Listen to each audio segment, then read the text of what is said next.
Mangwanani vana vaMwari, ngatidzokere pabasa zvekare.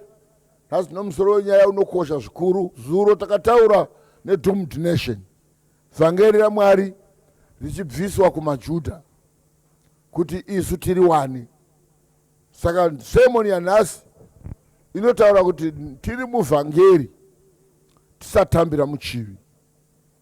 Tisida kutanga kuverenga shoko, ngatimbowana 2 words of prayer. Ishe Mwari wamasimba ose, tinokutendai norudo rwenyu rukuru. Tipeiwo shoko tizviwanire upenyu. Shoko iro riparidzirwe kumarudzi ose kuti kuguma kusvike.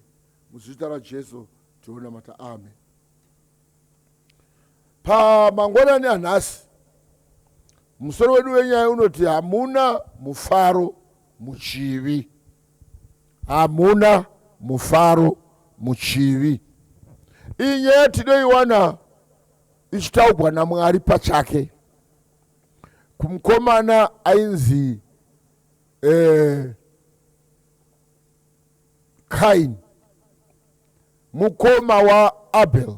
Kaini ndio dangwe rokutanga pana Adam nomudzimai wake. Saka vana vaviri ava vari vakomana vose. Bhaibheri shoko raMwari rinoti mukoma Kaini wakava murimi, munun'una Abel akava murisi wezvipfuwo. Saka panguva yekupirisa zvibayiro yasvika, vakanga vadzidzisiwa nababa vavo kuti only by the blood are we saved. Saka Kaini wakabatwa nokuzvida, pride. Pride does not pay.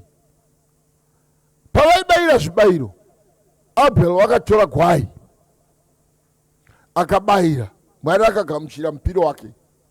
Asi Kaini wakatora mirivo akabayira, Mwari akaramba mipiro yake. Saka Kaini wakatsamwa. Atsamwa Kaini, Mwari wakazviona kuti Kaini watsamwa.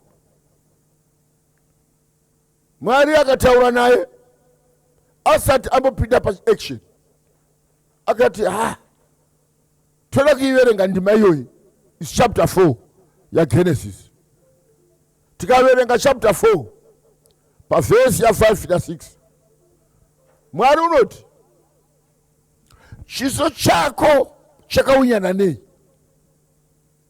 ukaita zvakanaka haungafariwo here.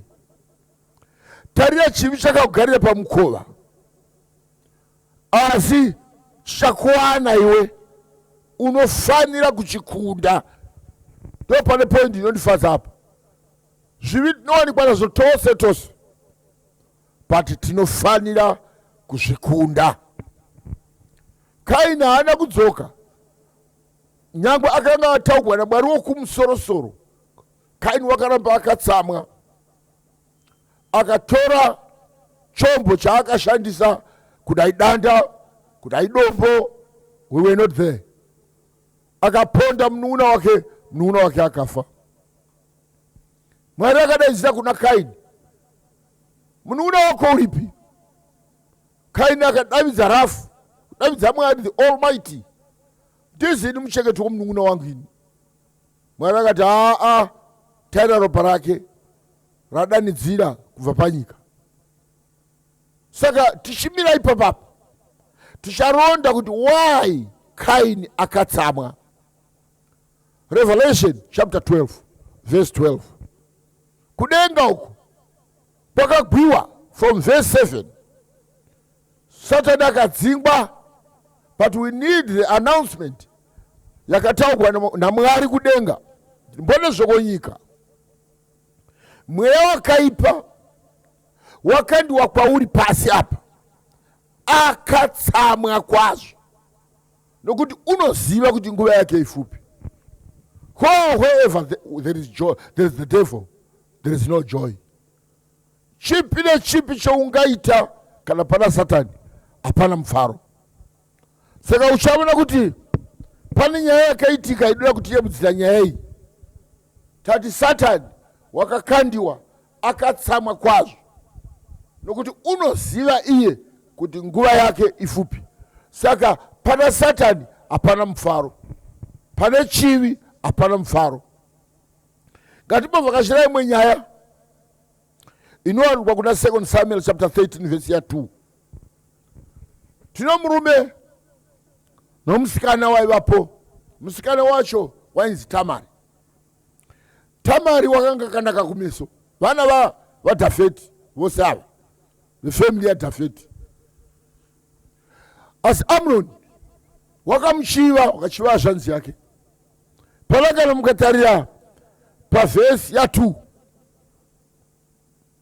munhu kana ukatanga kufunga nechivi haufari. Tinoonyangena vakomana mukati memisha umu, kana afunga zvechivi haungamudzori, haangafari, haangakuteereri, haangagari nemhuri, haangachati nemi. Kufara chaiko, you will never ever happy. Kana ari musikana orarama chivi chaicho, unoimba makorasi asingaperi, hafari. The answer is there's no joy in sin. So whenever you try to think of sin, you will never ever be happy. Verse 3. The friend of Amnon, shamwari ya Amnon, yakati iwe shamwari hausi kufara iwe, hausi kufara. Wakazvimona, zvinooneka. Mwana unofara, unogara achita zvakanaka. Kana apinda muchivi unooneka kuti hafari.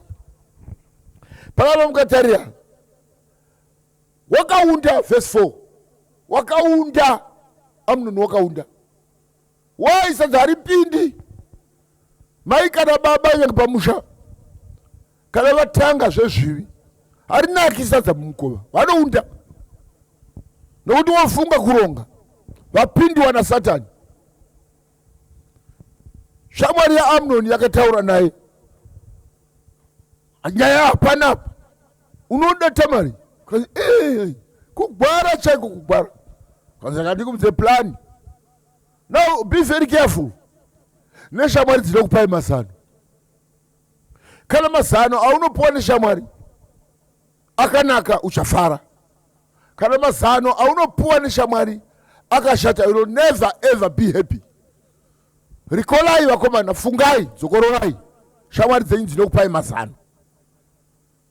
Mamwe mazano akaipisisa nokonzera kutora vana vavanhu musina kurovora dziri mhandara. Awana pamuviri unotiza musha wako.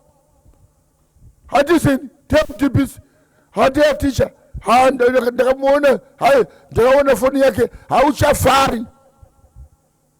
Apa Amnoni agwara, tinoona wanga asingagwari asi achigwara mavune nemhaka yezano reshamwari. Kwai baba vako vachauya, kana vauya kuzokutarira uti ndinoda kuti hazvanzi yangu indibikire chingwa igove yacho mubedroom. Wakapinda baba mufrakasi, baba vakapinda musano rakaipisisa zvikuru, vakauya kuzomutarira paugwere. Amnoni indava, ndinogwara baba, ndinogwara. Shaya kutowira nokuramba sadza uchivavarira kuita chivi.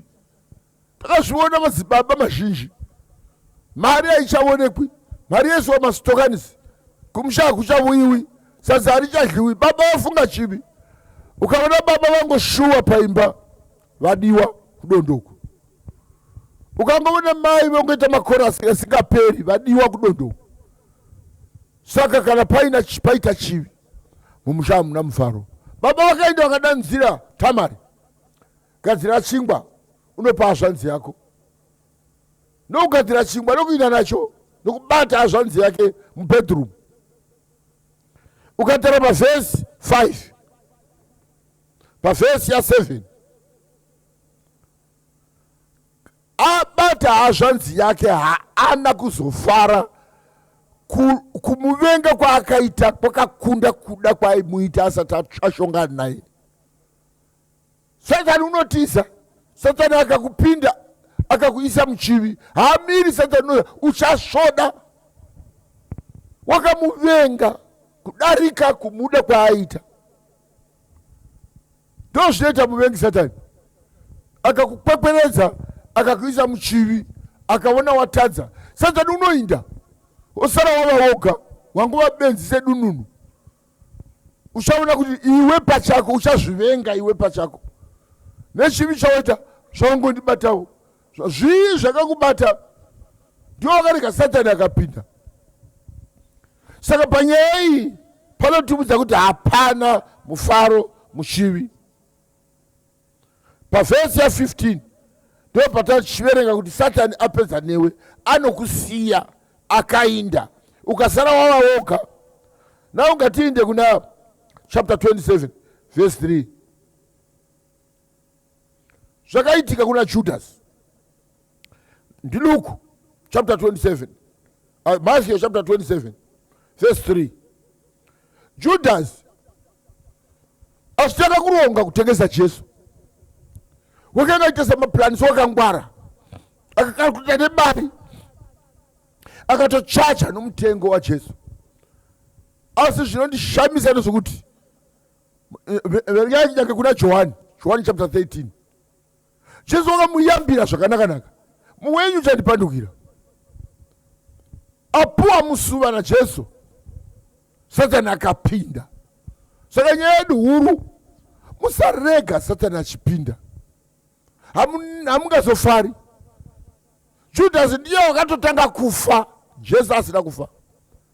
Kutonochema kuvanhu kuti ndatengesa ropa risina mhosva. Vakati mhaka yako ngwarirai, hamuna mufaro muchivi. Ngwarirai vakomana, ngwarirai vasikana. Musatamba nechivi, you will never be happy the rest of your life. Mashoko echivi akapotaurwa naJesu Kristu.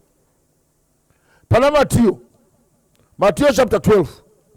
Paakadzinga mweya yakaipa akadadikwa navaJudha. Kanzi varumemi, ngwarirai kutuka kwenyuku, mukatuka mweya mutsvene, ukavona akabuda akainda. Matthew 12 verse 43. Mweya mutsvene akainda uku, haaregi kudzoka mumba make, unodzoka. Kana adzoka mumba make akawana machena, mweya mutsvene wabuda, iwo mweya wesvina, haupindi. Unoenda kunotora imwe yakaukunda nokuipa. Munhu uyu kana oipa uchaipa kudarika kukutanga. Munhu yeye haangazofari the rest of his life or the rest of her life. Haangafari. The answer is there's no joy in sin. Saka chivi hachionzi mufaro. Vanhu vaMwari vaihwisisa.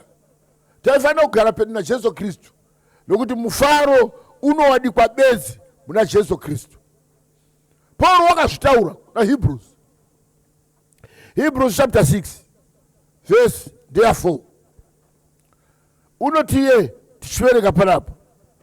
Nokuti kana vari ivo vakambogamuchirwa vakaravira chipo chokudenga vakagoverwa mweya mutsvene vakaravira shoko rakanaka raMwari namasimba enyika inouya. Verse 6. Kana vakazotsauka hazvibviri kuvavandudza. Hazvibviri kuvavandudzazve nokuti vatendemuke, nokuti vanozvirovererazve mwanakomana waMwari pamuchinjikwa nokumunyadzisa pachena. Ukavona wanga uri mwana wakanaka, ukatanga kutambira kuchiviko, zvinozonetsa kukudzoka. Nechirungu vane zita ravanozvisevenzesa, vanoti kana ukadhibanisa chivi nokunamata, sezvakaita Judas, sezvakaita Amnon, sezvakaita Kaini, ukadhibanisa chivi nokunamata, varungu vanoti you will be ultra conservative, you will be hard-hearted, hard-naked, mutsiba unooma, unosindimara. Then kumira papulpit hana icharovi nokuti wasindimara, ende zvinogozha kutendemuka pachivi chako. Unogona kuva muparidzi kana mufundisi une mfana yako muchechi, hana ikasarova, wai wasindimara. Kana vamwe votaura zvavanobvira ini ndiyo mharidzo yoga iyoyo, hauchafari. You limit people on their preaching. Masermons avanhu unotoita zvokulimita, haufari. Vamwe vaprofita vakana kuti vaparidzi havachaparidzi zvakanaka pamusoro pako. Wai mweya mutsvene wabuda, mweya wezvino wagara. Now our appeal, our call inokosha zvikuru. Verse 20 yaRevelation chapter 3. Kana Satani achigona kupinda mumunhu, naJesu unoshuva kupinda. Tikaverenga pavhesi ya20, unotarira ndimire pamukova ndichigogodza, ndiJesu uyu. Kana ukanzwa inzwi ukasarura, amen, ndichapinda kwauri. Saka is either unopindiwa naJesu or unopindiwa naSatani. Kana ukapindiwa naJesu uchafara. Tinozviziva kuna vaGalatia chapter 5, zvibereko zvomweya. vaGalatia chapter 5 from verse ya 22 tinoverenga pinjana ipapo.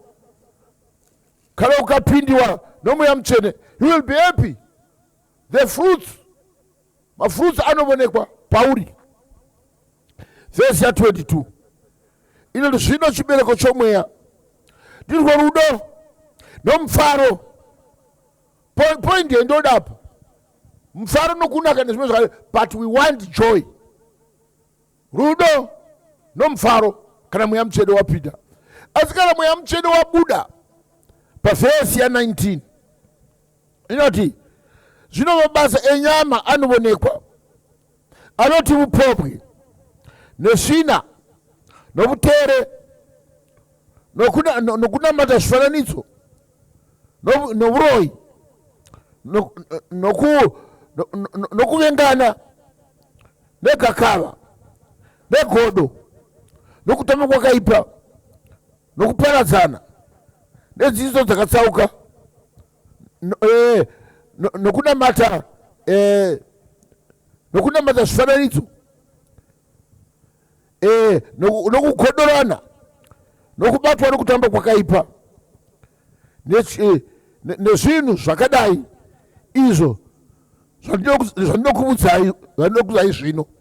Saka uchaona kuti where there is the Holy Spirit there is joy, where there is the evil spirit there is anger, pane kutsamwa.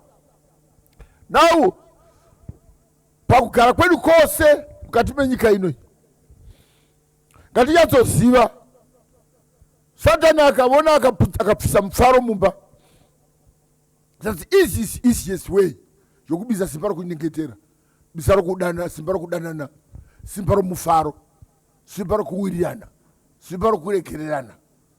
That's the easiest way. Satani kana akapinda unogara wakatsamwa, nyange uri mumaruzevha naSabhuku auchamudi, nyange uri pamabasa vatungamiri vebasa auchavadi, macoworkers ako auchamadi, nyange mukadzi wako chaiye auchamudi, wogara wakatsamwa pati.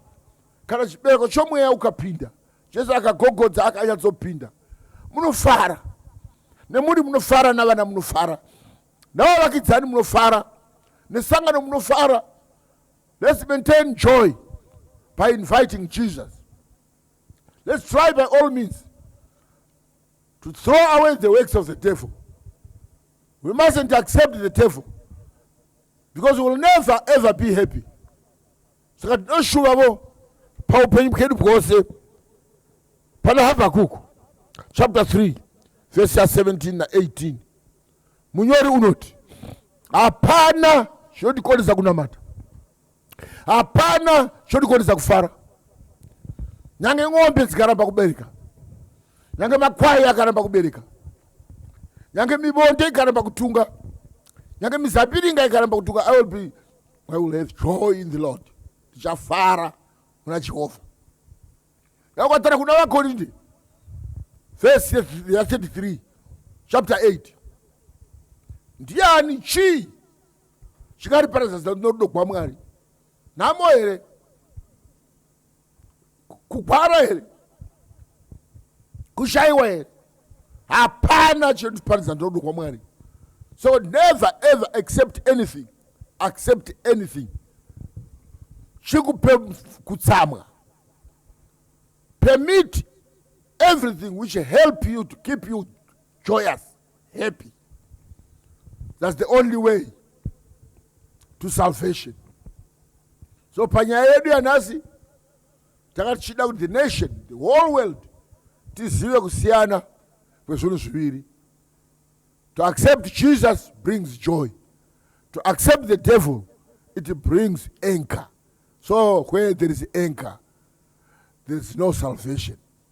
So with good works, forward, not backwards. Usadzokera sure pakuinvita Jesu samuponesi wako, ugarepo wakafara.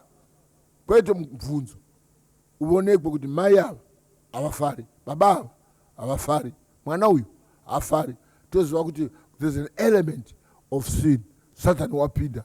Where there is the devil, there is no joy. God bless the reading of his word.